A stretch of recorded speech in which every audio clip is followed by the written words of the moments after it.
Police officers leaving one department for another after they came under investigation. Tonight, concerns these officers are changing jobs to avoid scrutiny. Those officers were initially with St. Louis City Police, but now both are wearing St. Anne police badges. News 4's Kim St. Ange is live tonight detailing what's driving the concerns. Kim?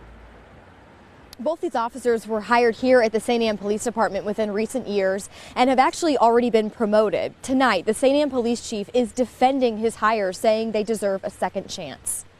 This tweet from the Ethical Society of Police sparking new concerns about what some call the Muni Shuffle. We've seen consistently officers who are bad actors, instead of getting fired and disciplined and having their law enforcement licenses taken away, that they're allowed to resign and take jobs with other police departments. Attorney Javad Kazali represents Milton Green, a former St. Louis City police officer who was shot by fellow officer Christopher Tanner in 2017.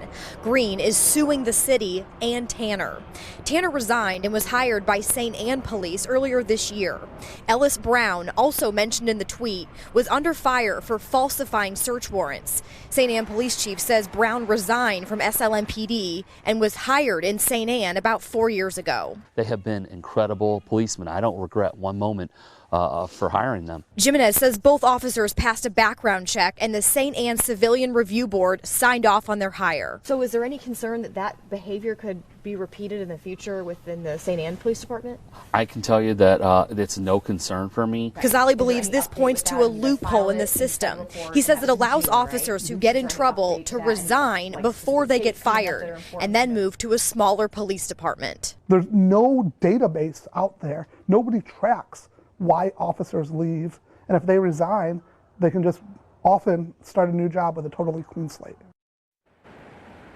I asked St. Louis City Police for Brown and Tanner's personnel information, and at this hour, and still waiting to hear back. By the way, the St. Anne Police Chief was saying had the officers he hired had either criminal charges against them or had been fired from the St. Louis City Police Department, he says that certainly would have changed things. Live in St. Anne, Kim St. Ange, News 4.